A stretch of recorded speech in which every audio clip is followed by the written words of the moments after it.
Thank you, Pam. So, my name is Bobby Faisee. Do you really need this, or? Yes. It does help? Okay. So, I do estate and business planning, and I'm not going to talk about dry legalese today. I'll tell you some of the important things that you need to be aware of. But in my practice, when I was thinking about doing a presentation for this group, I thought, I don't know if any of you read the book Master Class. There's they talk about successful aging. And I thought that would be something good to talk about, and kind of a legal perspective as my clients are aging. And I go to a lot of conferences, and a lot of people divide up our aging clients. There's one group called the Life Care Planning Association that says there's two groups. One is healthy old people and unhealthy old people. So if you're one of the lucky ones and the healthy old people, maybe a lot of the issues don't rise, but we are living in reality, and so we have a lot of our clients and people that we work with that are not aging so healthy. So from my perspective on the legal side, I always start when I'm talking to clients or prospective clients or partners.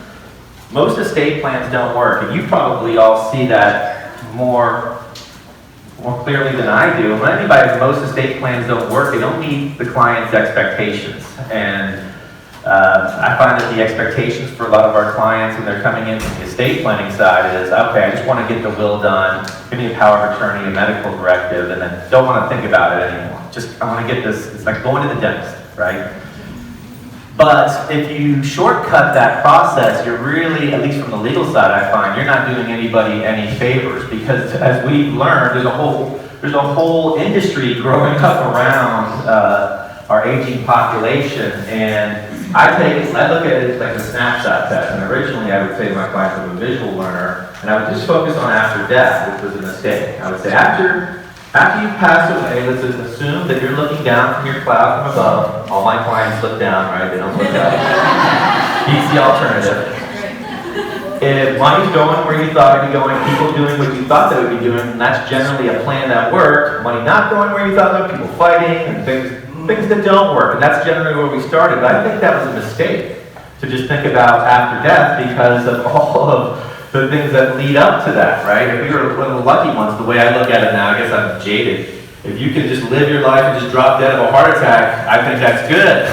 You can get away. But the idea, I had in personal experience with Alzheimer's, and so what I would say to you, to ask your clients or ask yourself, what does your snapshot look like? Is there such a thing as successful aging? Because my dad was a doctor, and he was running his own practice going 100 miles an hour, and then he gets a diagnosis for Lewy body disease, which is a very rare form of Parkinson's, and from 70 to 80, we saw some serious deterioration. The first few years, okay, but towards the end, really bad. And he didn't have that snapshot. We didn't know. No one knew. And so we were just taken off guard. We didn't know the resources that we had, how we could think through this. And I think that's where I find examples of plans that don't work is, number one, I find in my practice is when there's a change in health that they didn't expect, right? Oh, there's a serious change in health that causes significant disruption to family finances. That's the clearest effect. And I have some statistics, but in this area, most of my clients want to live at home. Okay, they want to age in place, and it can be anywhere, right? Do all the statistics, 8 to 10,000, even higher for a month for that. So that's family finances. That's a reality. And the family stress, I think, is becoming a bigger and bigger issue, because the kids who are now, they're actually starting to be the boomers for my clients. I find that there's a theme going through, is that they don't like to be inconvenienced. Right? And what I mean by that is, it's not if mom or dad goes into the nursing home or is having a serious health episode, it is they are going to, and you've got to deal with that, and it's right in your face. Okay, so rather than just have this idea of it when it actually hits the family, That, to me, I find that they have not thought through before. I think the attorney should raise that issue. I think their counselors or whoever they're looking for advice should raise those issues. The legal side is very clear. The financial planners as well, I would say. Anybody who's in the process, and I'm going to address that. This is something that actually just happened recently. Is something simple as either they can't even find their legal documents, or they don't even have legal documents. I'm sure you have met me with a lot of people. They don't even have the legal documents. But can you imagine actually doing the legal documents and then not being able to find it? So I found an individual came to me about a month ago and said, my mom is getting to the point where she's got the diagnosis of Alzheimer's, and she's living at home by herself, and we really need to get her. They said that she needs memory care services. So the son came to me. I said, okay, show me the power of attorney. Show me what the legal documents you have. He said, okay, here's the power of attorney. And I said, it's not signed. He said, yes, we can't find a signed copy of it. We know it was signed. My brother was there when she signed it. He can testify to that. I said, that's great. But that's not going to work, right? So technically, the legal side of it, he can testify to capacity, but he can't testify that she actually signed it, for those of you who care about that. So she's now on the edge, right, of incapacity, and they don't have any legal documents that are in place. They do have a signed will. The power of attorney for the financial power of attorney is critical for them in this situation, and the health care to make sure that they don't have to go through a guardianship proceeding, which they're probably going to have to do to get authority to maybe sell mom's house, manage the bank accounts, position assets, and get her the care that she needs. So that's a loss, right? I mean, where you actually do it and you can't even find it. So these are things that I guess that when Pam said these are mistakes and myths, I just find this to be a common issue. And what we do is make sure that we keep custody of it. I'm not trying to promote that. I'm saying someone's got to keep track of those documents, and it's usually not the clients or the family members. Elder abuse and mismanagement of funds. This is something Virginia has passed some laws on. This is a horrible situation where people are taking advantage of powers of attorney. So these powers of attorneys, I'll mention to you that people think that these are the holy grail, or the way I look at a general durable power of attorney, it is a legal document that gives people the ability to appoint someone, the individual, to manage someone's affairs. There's a couple of different flavors of powers of attorneys that are out there. There's something called a general durable power of attorney, and that takes legal effect when they sign it. And that's a very powerful document, and if it gets into the wrong person's hands, then you're in trouble. They are in effect you when they do that. So as long as you've got a good process surrounding the general durable power of attorney, then maybe that's okay. So what we do at our firm is we don't give the general durable power of attorney to the clients. We escrow it in our safe deposit box, and then someone's got to contact us to get to the general durable power. The one that we give to our clients is called a limited and miscellaneous power of attorney, which is also, the attorneys will call it springing power of attorney. That one springs into legal effect only after the disability has been determined. So that one's safer to be out there in the world, right? Because they have to actually have a diagnosis of disability before it takes legal effect. So we like to use both, because emergency situations, we might need to act quickly, and so we'll have that backup. And so you don't want to have to, if any of you have to deal with guardianship, maybe that's your business model. It's just from the legal side of it, I think it's a waste of time and money for the client. It's a tough proceeding. You have to present evidence of their disability. Sure, it's a necessary process or procedure if you don't have the legal documents in place, but that could all be avoided if you just sat down and thought through some of the issues. And some of the legal documents would be a power of attorney that's properly drafted, maybe a trust along those lines. So that's some of the examples that I find. You probably could tell me some horror stories of your own with regard to how things have gone wrong. So estate planning, to me, from a lawyer's perspective, is not a document. It's not a will. It's not a trust. It's a process. The documents, I say, are free, okay? Because the documents aren't going to do the work when your dad does get the diagnosis, or there is someone's got to take mom to her appointment, right? Or get her medication. So it's a process, and most of our clients are big into control. The first part of that process is usually no problem. I want to control my property while I'm alive and well. But for those of you in this room, right, that is a big issue. Control, yes, clients want to have control over healthy, but when we're talking about if Medicaid planning is part of the equation to solve your client's solution, they got to give up control of their assets, right? That's the first thing that I have to get. That's the thing that we have to get across to our clients is if you want to qualify for Medicaid, which is the last resort, that's where we don't want to be, that's where things have gone wrong, then if you want to qualify for Medicaid, well, guess what? You got to give all your money away. And so, there's ways we do that with trust, but they lose control, right? They cannot control that. So that's a big deal. And number 2 is a plan for me, my loved ones if I become disabled.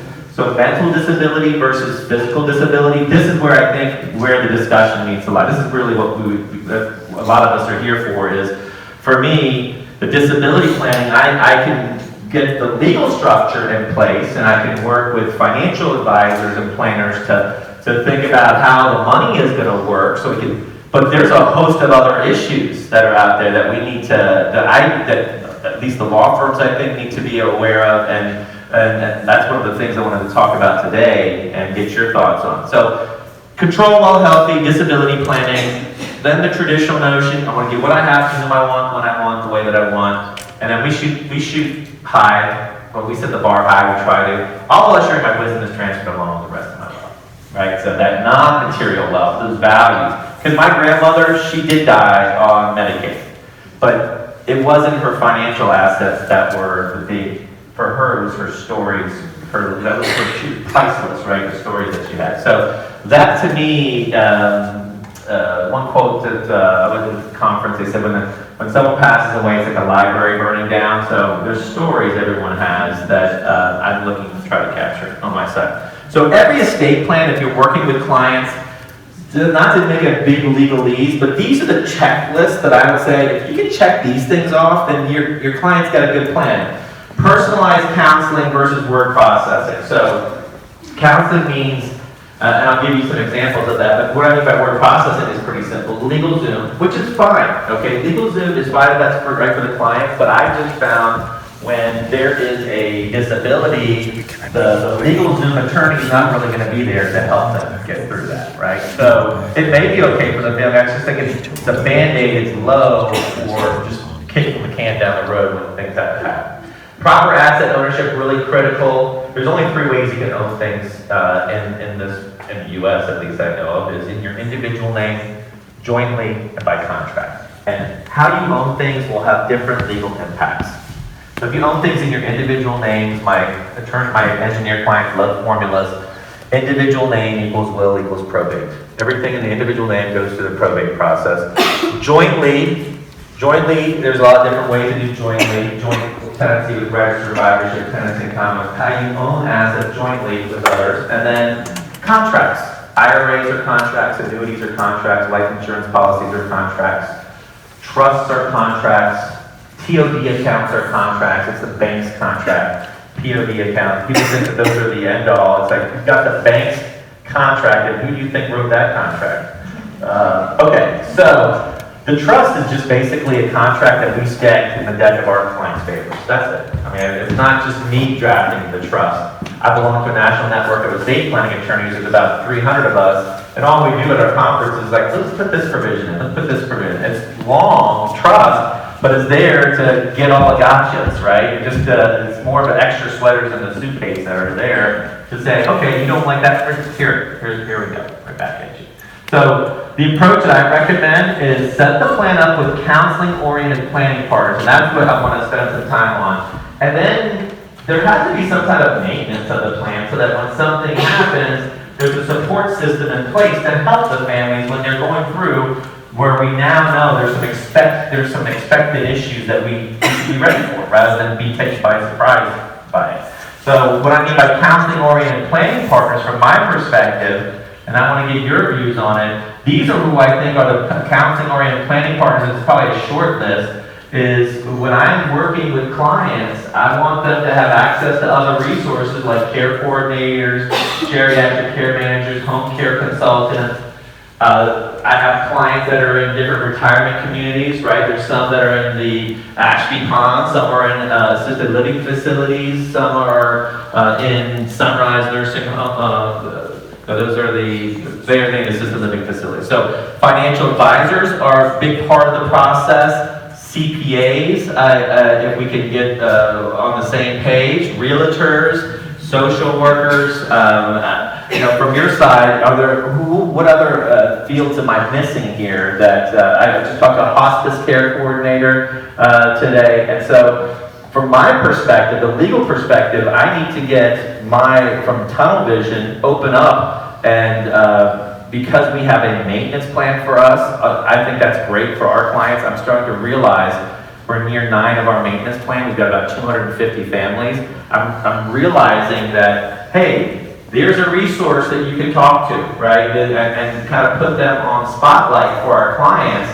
And so we're looking for people who are just going to provide good information for our clients and give them options so that they have resources that they know that they can go to. Before I was talking to Maria beforehand, and some of my clients might need to, they're starting to the point where they're thinking about downsizing, right? And so they need to have those types of resources at the back of their side.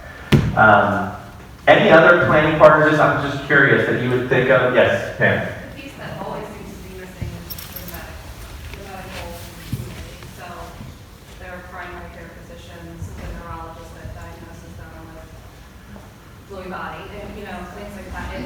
They're totally overlooked. And I think everybody in here can attest to that we have a very hard time. Most of us are on this list, communicating and partnering with the medical community. And that's absolutely right. The way that our legal documents are structured to get a determination of disability, a medical component is part of it. Our clients usually like a medical and a family component. So there would be a spouse, maybe, or a child, and the doctor.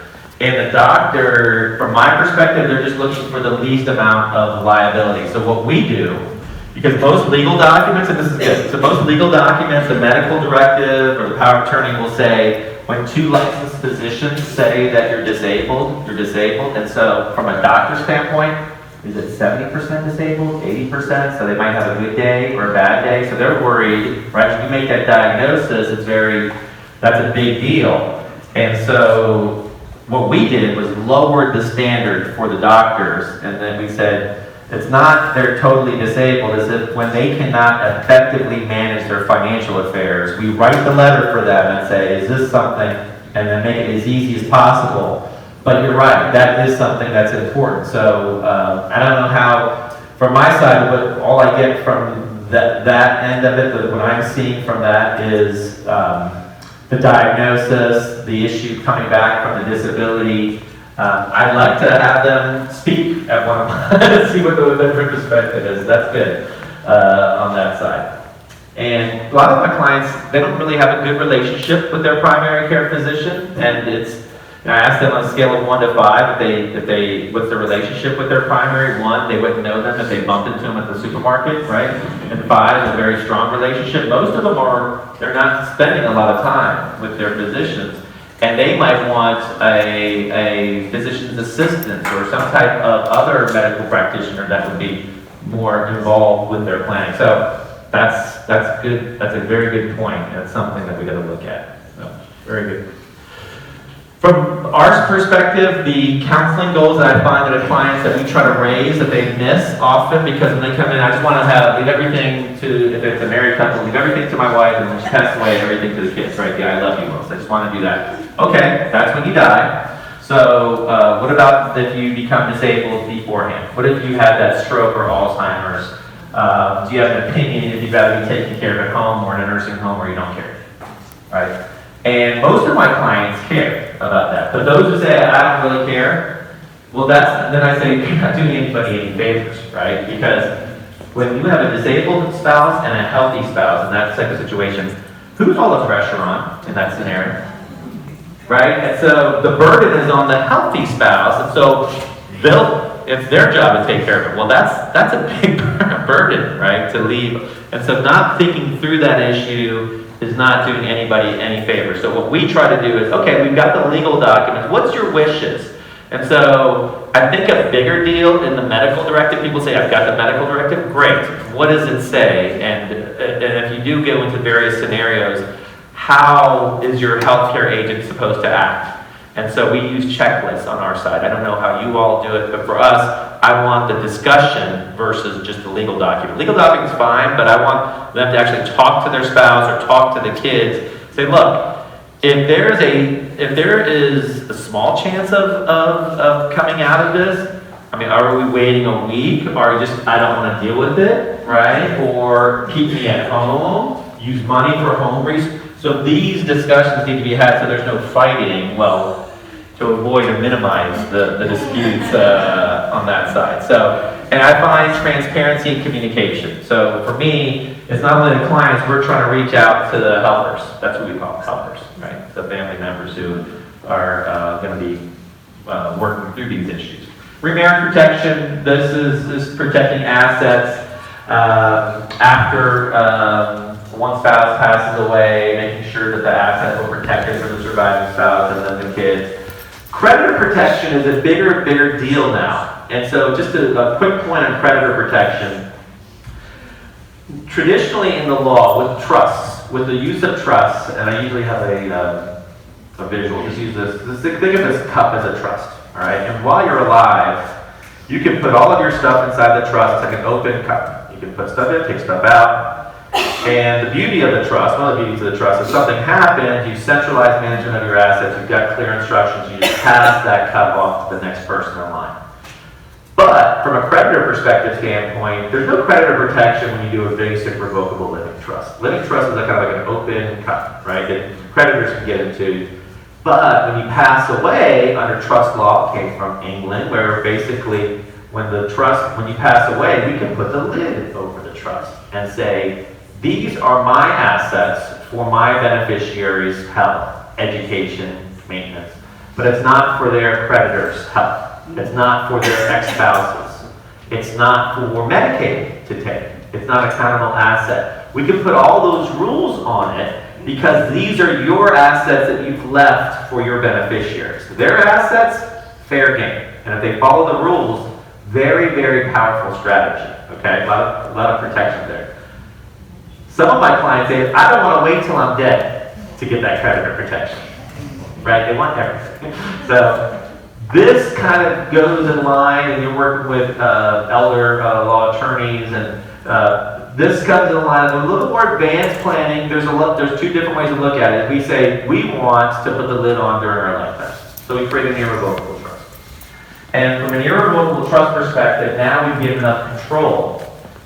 And that's where you get the creditor protection in the law. Because when I get a judgment against you, I step into your shoes to get whatever you get to. And when they step into someone who I've got one of these trust graded for, they can just ask for the money, they can't demand it. That's the trick.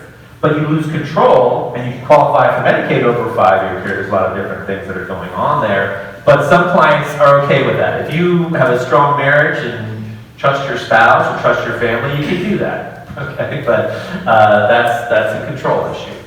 Divorce people, you can put divorce protection in for your beneficiaries to protect those assets.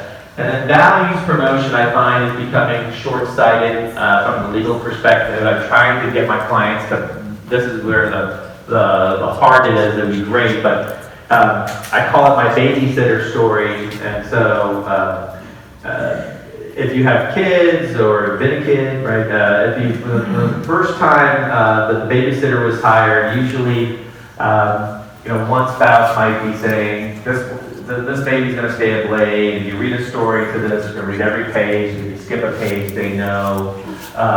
This one's going to need this type of medication, our neighbors hear this. You're giving all the instructions, you get it, right? So you're going out for just one evening, for a dinner and a show, you get all these instructions for the baby. And so my point is simple.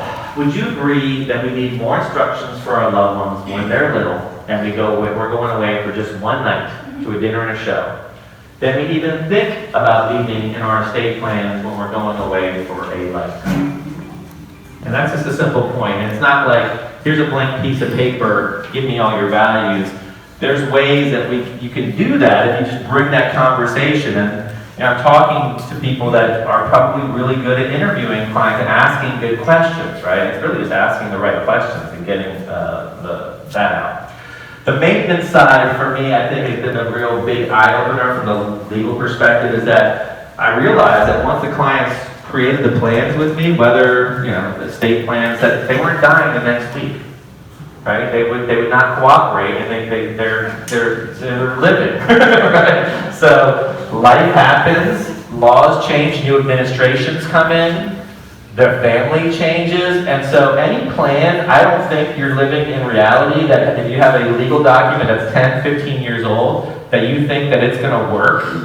Maybe it works, but it's just like shooting in the air, right? That you have no idea if anybody knows what to do when something happens. So there needs to be some type of maintenance and some type of follow-up and education. From my side, I want my family and the helpers to know the resources that are out there in the community. I'm impressed with the group that we have here. It's it's a big group, and you have a lot of resources. And so for me, my perspective on it is I need to tap into our community and make sure that I'm aware of what you all do, because we're doing our thing on the legal side, we need to connect. So that's what I mean by, and see what kind of resources we can provide. So that when something does happen, appropriate assistance. Do we need to go to the home care consultants? Do we need to go to geriatric care managers? Do we need to downsize? Do we have that team in place to make sure that, and they're calling me usually on the legal side. So I get a lot of calls on that end. And this is just the changes an estate plan will face. For the legal technical side, for your clients, the estate planning options that I see out there in the world are as follows. They can do no documents and just title everything jointly. Okay, that's not a good approach, I would say. Do I have like 5 more minutes? Okay, so no documents, they can just do no documents at all, joint tenants. I'll tell you what some of the pitfalls are with that. A lot of pitfalls. Simple will and a power of attorney. You can do a will with a testamentary trust and power of attorney. So stay with me. A testamentary trust, a last will and testament, is a trust, or a testamentary trust is one that's created after death. Okay, so it's not created during your lifetime. It's created after death. There's court approval on those. And then I call it bare bones living trust. I just got it online, or very little counseling. Living trust is created during your lifetime. Okay, created during your lifetime, put all your assets in there. And then I say, forget about the documents, don't focus on that, just focus on a process. Whatever the process, I think of a 3-step process is good. Set up the plan, maintain it, and then secure. So the documents that are there are going to be whatever they need to get to that. I find trusts are good because I get client control, I don't go to court, and I don't dress in a suit all the time, so I like that. I like not being on the government schedule. But the challenges that I want to focus is mental disability, right? So if you have no documents, guardianship is where you're going. And that's not anywhere, none of our clients want to be in a guardianship proceeding. Because that's when the judge will decide if you're disabled, who takes over control, and what the guardian could do. That's time consuming, expensive, there's accountant's fees, there's legal fees. I think it's just, for me, it's just a really, it could be avoided by using the general durable power of attorney, but like I told you before, be wary of the power of attorney, and we need to make sure that the clients understand what instructions they're providing to their agent. Usually the agent has no idea, right? There's this boilerplate list of instructions. Do they want to stay at home? Do they have a long-term care policy? Do they have, how is the money going to work? What do I use the money for? Do we make improvements to the house? Do we renovate the house? Do we move mom or dad? That's the problem. You need to have the instructions. Someone needs to sit down with them to go through what they want. The bare bones trust, and so if you are running into clients that actually have trusts, from my side, the biggest pitfall that I find with a bare bones trust is the little counseling is that they do not, at first they contain a standard definition of disability, which is a high standard, which I talked to you about, where the doctors are afraid to actually determine someone disabled. But then, the assets are not all titled properly in the trust. So, you should all know this, is that the trust, the biggest pitfall with a lot of trusts that people create, living trusts, is that the assets are not actually titled within them. That's called trust funding.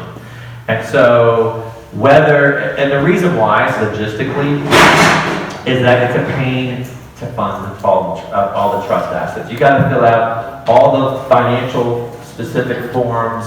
There's deeds, the attorney usually does the deeds to the properties, but the bank account, the investment account, all of that, usually there's something that gets missed. And the stakes are high when it comes to trust funding, because if you miss one asset, that frustrates the whole plan. Because what people do is they say, okay, if you've managed to get everything in there, you've at least avoided the court process. But if you forgot things, those assets that you forgot to put in will go through the probate process at death. So why did you do this if you didn't actually put the stuff in?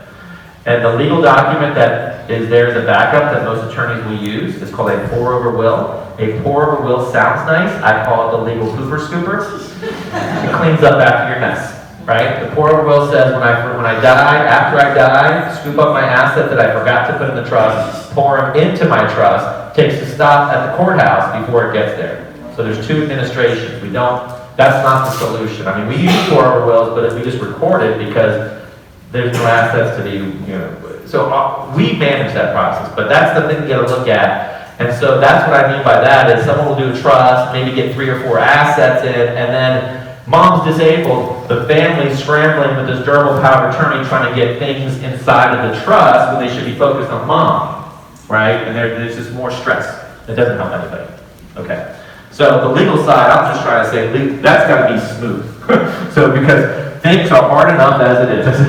We don't want to have a hiccup there.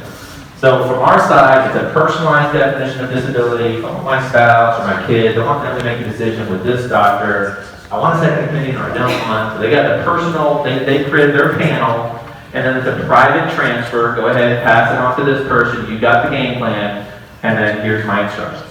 Someone needs to have that conversation. That's disability planning. When, who, what. Not fancy, but someone needs to have that conversation. Asset protection planning, that's part of it. We do some of that, Medicaid planning. If I'm doing my job right, our clients are not going to get up to Medicaid because I look at it more like proactive elder law. So let's get proactive on it because this is when things have gone wrong, right? When we have to go into Medicaid, yes, it's a last resort, but that's not the first card I play, right? I'm hoping that that's not the first card I play. So expensive to deal with that. So how are they going to pay for it? I think clients have a lot of misnomers. I think Medicare is going to pay for the long-term care, right? Good luck with that. You got about 100 days, right? And that's not even 100 days. It's you got to fight for all of that, right? The Medicare supplement. Veterans Affairs, we do ask that. There's veterans benefits that people can be available. Long-term care insurance, I know David Hillis is in here, he's a big long-term care proponent, but I find a lot of people don't have long-term care insurance, or the carriers are the field that long-term care, and you could probably do a whole program on that, the whole landscape of long-term care is, on the financial side, has kind of changed, right? Because before there was a lot of companies that just did long-term care. Then they realize, hey, people are actually using this stuff, and the insurance companies aren't in it to lose money, right? so then they're doing different products now, and so I can't keep up with that. And I need to be in touch with the community to see. Now it's a life insurance policy that has a rider for long-term care, or it has this. So you got it, and I guarantee you, 5 years from now, it's going to be something else, right? And so it needs to be fluid. Your personal assets, and so, and I love this one when I'm going through the counseling. Okay, which asset, you didn't do any of these other ones, which asset are we going to sell for your care? Because you want to live at home. I don't want to sell any asset. Well, where's the money going to come from? So that's the big discussion, I guess.